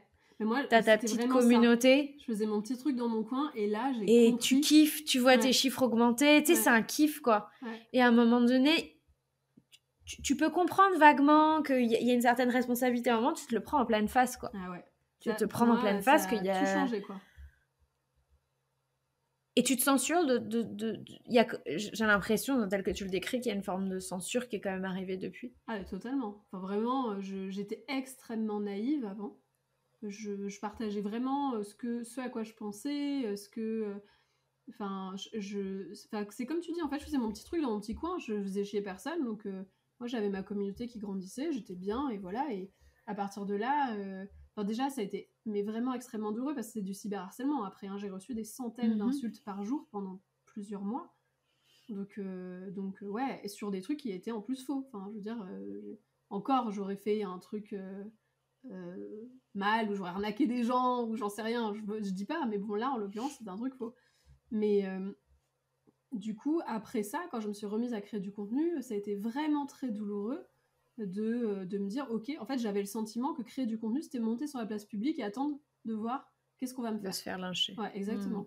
Donc ça, c'était terrible. Ensuite, il y a quelques créateurs de contenu un peu old school de la finance qui ont intégré dans leur ligne édito de prendre des screenshots de ma tête à chaque fois que je dis un truc et d'en faire un contenu parce que ça fait du buzz de faire du contenu sur moi. Donc ça m'a pas vraiment aidé, je dois dire, à reprendre. Et puis en fait, au final, je me suis arrêtée pendant 2 mois, puis j'ai continué à faire de la croissance, et puis je me suis dit, bon ben, continuons encore, et puis ça n'empêche que je fais une croissance qui est en continu, je fais plus de 4 millions de vues par mois, enfin, en fait, quelque part, je me dis, si je m'arrête, parce qu'en fait, je fais peur à des vieux cons, ou à des joueurs de PMU qui sont offensés parce que je fais des vidéos, ben, c'est que c'est eux qui ont gagné. Enfin, ce que je fais, c'est un truc qui est bien, c'est un truc qui est utile, c'est un truc qui sert à énormément de monde, sinon ça marcherait pas autant ce que je fais. J'ai rien à vendre en plus, enfin, c'est pas comme si. Enfin, je suis pas en train de monter une arnaque, quoi, donc juste je continue, quoi. J'ai envie de parler un peu de ton rapport à l'argent. Ouais. Tu disais que tu voulais faire des millions. Tu vois que ton objectif à long terme, du Ouais. coup, tu te donnais beaucoup de temps, mais c'était de faire des millions avec la crypto. Ouais. D'ailleurs, je suis curieuse de savoir la boîte que tu as revendue. Ouais. C'est le montant de la revente, Non, il est confidentiel il ou est pas? confidentiel, ouais. Mais c'était Ok. pas un truc énorme, hein. C'était quelques dizaines de milliers, peut-être 150. Enfin bref, rien, tu vois, vraiment peut-être 150 000, un truc comme ça. Enfin, pas un truc qui change une vie, quoi. C'est sympa. Ouais, je sais que des fois, moi, je choque quand je dis, quand je dis ce genre de choses. C'est-à-dire que c'est 150 000, c'est génial, mais c'est pas life-changing. Ah non, Et, pas du tout, quoi. et je suis désolée, mais je le redis. Hein. Je ne m'excuse pas pour le penser, mais vraiment, 150 000 euros, Ah bah oui. c'est bien, mais c'est pas life-changing. Mais oui, mais moi, c'est ce que je te disais quand je disais j'ai revendu une boîte et derrière, je suis beaucoup moins riche que si j'avais investi dans le bitcoin à l'époque. C'est vraiment. Qu'est-ce que. Est-ce que tu assumes ou dis, ou est-ce que déjà, tu vois, ton truc, c'est de dire, j'ai envie de comprendre comment on fait de l'argent, j'ai envie de faire de l'argent. Est-ce que c'est quelque chose que tu dis? Est-ce que c'est même quelque chose que tu penses Bah, ou c'est pas? quelque chose que je pense, oui. Enfin, ça a toujours été très important pour moi de gagner de l'argent, de générer de l'argent. Je suis une bonne vendeuse, tu vois. Enfin, je dis publiquement combien je gagne, combien je génère, etc. Ça, c'est un truc qui est important pour moi. En revanche, je suis très insécure par rapport à l'argent. Je me pose vraiment des questions de à quel moment est-ce que je vais estimer que je gagne assez pour être en sécurité, quoi. Est-ce que tu te dis, c'est un autre travail que je devrais faire, parce qu'en réalité, c'est pas vraiment le montant qui va te sécuriser? Non, parce que enfin, j'aime bien. T'as encore l'impression que c'est le montant éventuellement qui va te sécuriser? Je sais pas trop, peut-être, mais de toute façon, j'aime bien le fait d'avoir entre les mains le fait de gagner de l'argent. Enfin, j'aime bien être en maîtrise de ce truc-là. Donc, Ouais. tu veux être salarié et pas pouvoir décider combien je vais gagner, ça me fait chier, quoi. Je pourrais pas le faire. Je t'ai entendu dire dans un de tes. C'est pas secret, hein, mais tu disais que quand tu étais plus jeune, les huissiers étaient venus Ouais, frapper à la porte. ouais. Est-ce que tu peux donner un peu de contexte à cette histoire personnelle? Oui, c'est juste que, enfin, moi j'ai grandi dans une famille qui était très pauvre et quand mes parents se sont séparés, mon père travaillait pas et donc ça arrivait plusieurs fois qu'on n'ait pas d'électricité, qu'il y ait des huissiers qui toquent à la porte. Enfin, pour moi, c'est un truc c'est un truc qui existe, quoi, de pas pouvoir avoir assez d'argent pour avoir ce genre de choses, quoi. Donc, Et je pense que c'est lié t'en à parles ça. avec une certaine... comme si tu le banalisais, que tout le monde avait vécu ça. Non, T'avais non, quel âge? mais bah, j'avais moins de 10 ans. Ouais, je vais avoir 6 ou 7 ans, un truc comme ça. Et Donc, tes parents n'ont jamais gagné beaucoup d'argent ou il y a vraiment eu l'effet de la séparation aussi qui a... je sais pas vraiment, tu sais, parce que après ça, mon père est parti, je l'ai jamais revu. Mhm. Donc, ma mère était toute seule, elle avait un travail à mi-temps et on était 3 enfants. Elle Mhm. n'avait pas fait d'études, donc tu vois, elle n'avait vraiment pas gagné beaucoup d'argent. Enfin, ça c'est, enfin voilà, c'est sûr que, enfin, bon, j'avais pas d'argent quand j'étais petite, quoi. Donc c'était très vite devenu un sujet pour moi de gagner assez d'argent pour vivre. Et combien est-ce qu'il faut assez d'argent pour être en sécurité? Ben, c'est un mystère. Et ton frère et ta sœur... je dis ton frère et ta sœur, ça se trouve c'est deux sœurs, ça se trouve c'est Non, deux j'ai frères. un frère et une sœur, ouais, c'est ça. Euh, c'est aussi quelque chose qui les a marqués d'une manière où tu peux sentir que c'est un peu visible dans leur trajectoire. Eh bien, ils ont pas du tout le même rapport à l'argent que moi. Eux, ils sont très économes, mais par Hmm. contre, ils sont pas du tout dans une logique de gagner beaucoup d'argent. Est-ce que Non. ça veut dire que je dois comprendre en creux que tu n'es pas économe? Bah, je suis pas particulièrement économe. Enfin, je suis pas très dépensière, mais je vais pas faire un budget très précis et me dire que je vais pas aller au resto ce soir parce qu'il faut que j'économise. Enfin, moi, vraiment, je conçois plus. Enfin, je m'intéresse plus aux rentrées d'argent qu'aux sorties d'argent, en effet. Ok. C'est un sujet qui me passionne en ce moment parce que euh, je, je commence à voir par-ci par-là des entrepreneurs effectivement parler, exposer publiquement leurs difficultés de Mhm. gestion, qui les ont peut-être menées à la faillite, qui les ont menées proches de la faillite. Tu vois, un peu ce truc de, en fait, je sais gagner beaucoup d'argent et j'ai fait plein d'erreurs et en fait, Mhm. je me rendais compte que je savais pas le garder, que je l'ai Ouais. hyper mal investi, Mhm. etc. En fait, ça existe depuis la nuit des temps. Mais du coup, avec la force et le poids des réseaux, déjà, c'est hyper culpabilisant de vivre ça. Mhm. Mais petit à petit, c'est encore vraiment dans ce balbutiement, mais je vois des entrepreneurs en parler un petit peu plus. Mhm. C'est un sujet, c'est un sujet d'intérêt énorme pour moi, tu vois, de me dire comment est-ce que je peux aider, comment est-ce que je peux accompagner, parce que j'ai une expertise là-dessus, si on parle d'expertise. Mais du coup, effectivement, toi, tu t'intéresses beaucoup plus à ce qui rentre qu'à ce qui sort. Oui, oui, oui. Après, je suis pas particulièrement dépensière, donc c'est pas un problème, mais c'est sûr que pour moi, c'est de l'ordre de l'administratif, quoi. Ce qui sort, enfin, ça me fait chier, quoi. Vraiment, c'est... Est-ce qu'à un moment donné, tu as éprouvé le besoin, ou est-ce que tu as rencontré des- soit des plafonds de verre ou des difficultés ou des choses, tu t'es dit, ok, là, j'ai un codage à propos de l'argent qui ne fonctionne pas, qui m'empêche d'aller plus haut, et sur lequel j'ai envie de travailler, j'ai envie de me faire aider. Est-ce que tu as eu des coachs business? Est-ce que tu vois, est-ce qu'il y a des gens, des mentors qui t'ont suivi? Est-ce que tu es accompagné? Est-ce que... Bah écoute, non, pas du tout. Vraiment, enfin, pour le coup, mon rapport à l'argent, comme je suis très, très stressée de pas gagner assez d'argent, etc., Mm. paradoxalement, c'est ça qui fait de moi une bonne entrepreneur. J'ai toujours vraiment réussi à en générer et j'en dépense pas non plus énormément. Donc, enfin, ça fonctionne, quoi. Il y a toujours, donc, non. Et j'ai même jamais pensé vraiment à essayer de régler ce truc-là, tu vois. S'il y a un truc que j'irais sur lequel je me dis, ah putain, il faudrait que je me fasse accompagner, c'est plutôt sur la gestion émotionnelle d'être productrice de contenu et d'être confrontée à autant Mm. de gens qui donnent leur avis sur moi, sur tout ce que je fais. Ouais. C'est plutôt ces sujets-là qui sont où tu sais, je suis un peu ce côté-là, mais attends, j'essaie de faire un truc bien. Comment est-ce qu'il peut y avoir des gens qui sont énervés par ce que je fais? Genre vraiment, les gens que ça a à foutre. C'est plutôt ces trucs-là qui sont difficiles pour moi que finalement le rapport à l'argent aussi, il est un peu douloureux, mais pas au point de m'être déjà dit qu'il fallait que je le règle, quoi. S'il y a un truc sur lequel tu dirais, si tu t'adressais à la jeune Caroline, Mhm.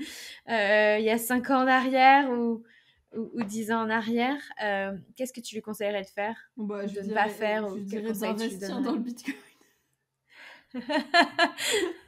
Premier truc, je dirais Et de sortir, investir dans le Bitcoin et puis sort quand il est à 69 et ensuite on reparle.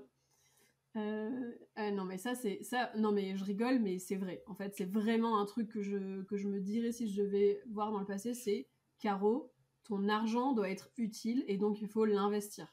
J'ai attendu tellement longtemps avant d'investir, enfin c'est un délire. Donc c'est commence tôt, et j'imagine, tu vois, avec la barrière de la crypto, c'est t'arrêtes pas aux premiers obstacles, quoi. Il y a un truc comme ça, Exactement tu ça. vois. Ah ouais, Okay. c'est vraiment prends ce sujet quoi. C'est là, monte dans le train. Ta vie elle sera très différente. S'il y a 10 ans j'avais commencé à investir, ben franchement, je sais pas, mais ma vie serait très très différente, c'est sûr. Probablement. Bah, honnêtement, je pense qu'il y a beaucoup de gens qui se disent la même chose et qui se disent j'ai loupé le coche. Bon, évidemment, avec le recul, il y a des gens qui se disent j'ai bien fait. Oui. Mais c'est vrai que voilà, tous les gens qui ont vendu avant 2022, même s'ils étaient rentrés qu'1 an auparavant ou 2 ans auparavant, c'est pas énorme, mais il y a quand même eu de l'argent à se faire, on va dire. Bah oui. Pas sans risque, on l'a tous vu. Merci Caroline. Merci Delphine. Donc on te retrouve TikTok, YouTube, Instagram, la newsletter. Oui, les cryptos de Caro. Les cryptos de Caro. LinkedIn, si on veut. LinkedIn, t'es assez actif. Si on a plus envie d'entendre parler de l'envers du décor de l'entrepreneuriat et un peu moins de crypto, oui, c'est ça. Clairement, c'est sur LinkedIn qu'il faut suivre Caroline. Exactement. Et puis, et je te remercie. Bah, c'est moi qui te remercie, Delphine. Merci beaucoup pour toutes ces clarifications. Merci pour ce que tu fais, l'expertise. Et puis, continue, parce que moi, je me dis, on n'est pas parfait, on fait pas toujours des trucs parfaits, surtout quand on parle de finances. Mais c'est vrai que je trouve ça toujours très triste de me dire que quelqu'un va arrêter parce qu'il s'est pris des sauts de merde. Alors, on fait des erreurs, hein, voilà. Mais j'en ai fait, t'en as fait, on en fera encore probablement. Ouais, mais, c'est sûr. Mais c'est triste de se dire que d'autres gens vont décider à notre place de si on a le droit de continuer ou pas à faire ce qu'on aime, ce qui nous plaît. Bah, moi, ce que je trouve triste, c'est que les gens soient pas bienveillants. Vraiment, tu vois. Moi, je me serais attendue à ce que des gens viennent me proposer de m'aider, tu vois, plutôt. Tu vois, pourquoi est-ce que je me fais taper dessus au lieu de me dire ah bah écoute Caro, ton contenu, on pourrait faire des trucs ensemble et puis on ferait comme ci et puis comme ça. Enfin, tu vois, genre c'était vraiment j'ai l'impression d'arriver dans un monde de requins sans m'en rendre compte, quoi, tu vois. Sur ce truc-là. Mais bon, c'est la vie. Pas comme tu dis, hein, t'es venu avec une certaine forme de naïveté. Ah oui, totalement. et tu t'en défais au fur et à mesure. Ouais, effectivement, je pense que bah voilà, moi aussi j'aurais tendance à avoir une certaine naïveté vis-à-vis de plein de choses dans le business. Et des fois ça fait du bien d'ouvrir les yeux aussi. Oui, ah bah oui, c'est sûr, hein. C'est clair que ma vision après, si j'avais su tout ce que je sais maintenant, je sais pas, tu vois, si je me serais lancée du coup. Mais bon. Ah mais je pense que tu demandes à la plupart des entrepreneurs te diront si j'avais su ce qu'il fallait faire pour arriver jusque-là. Si j'avais su avant, je l'aurais peut-être pas fait. C'est génial, c'est une partie de l'insouciance de... Oui, c'est vrai, t'as raison. C'est génial, c'est une partie de l'insouciance de l'entrepreneur. C'est aussi de savoir en partie dans quoi il se lance et puis en partie de pas savoir, et puis sinon on se lance, sinon personne se lancerait. Ouais, c'est clair, t'as trop raison. Merci Caroline. Et pour les auditeurs qui sont arrivés jusque-là, qui nous écoutent encore, je vous dis à très bientôt pour un nouvel épisode. Ciao, bye bye. Merci d'avoir écouté cet épisode jusqu'au bout. Prenez juste quelques minutes pour noter mentalement ou par écrit ce que vous retenez de cet épisode. C'est important pour moi parce qu'on passe beaucoup trop de temps à consommer du nouveau contenu et pas assez à tirer profit de ce qu'on a déjà consommé. Alors ne faites pas cette erreur et prenez le temps d'ancrer les apprentissages que vous retenez de cette conversation. pour ma part, un aspect de notre conversation me laisse encore un peu pensive. Quand on a autant d'influence qu'en a Caroline sur son sujet à elle, les cryptos, peut-on sincèrement se contenter d'une posture de vulgarisateur ou vulgarisatrice sans jamais être prescripteur ou expert ? La question, elle n'est pas tranchée à la fin de cet épisode, mais elle me passionne, je la trouve passionnante car évidemment, elle me concerne aussi directement. Plus mon audience grandira à travers le podcast et les différents réseaux sociaux que j'anime, et plus ce que je dirai évidemment aura de l'impact. Dès lors, est-ce que c'est encore possible de rester le Jamie de l'investissement ou des cryptos, en l'occurrence pour Caroline, et de garder une sorte de position de neutralité en pensant peut-être un peu naïvement que nos audiences respectives ne jugent pas aussi un peu de notre crédibilité juste par la taille de notre audience. Dans le cas de Caroline, cette nuance, à mon sens, lui a joué des tours plus d'une fois parce qu'il y a un décalage entre son ambition à elle et ce que le public perçoit ou attend d'elle. Et difficile de rester, on va dire, neutre sur un sujet évidemment comme l'investissement. C'est mon avis. Pour moi, le débat est vraiment ouvert. Je trouve ça très intéressant. Si vous avez envie de me partager votre avis, si vous avez envie d'échanger avec moi sur ce sujet, écoutez, en tout cas, je serai preneuse que vous veniez me le dire sur Instagram en message privé. Sur ce, je vous souhaite une belle journée. Je vous dis à très bientôt pour un nouvel épisode. D'ici là, prenez soin de vous et de vos finances. Ciao, bye bye.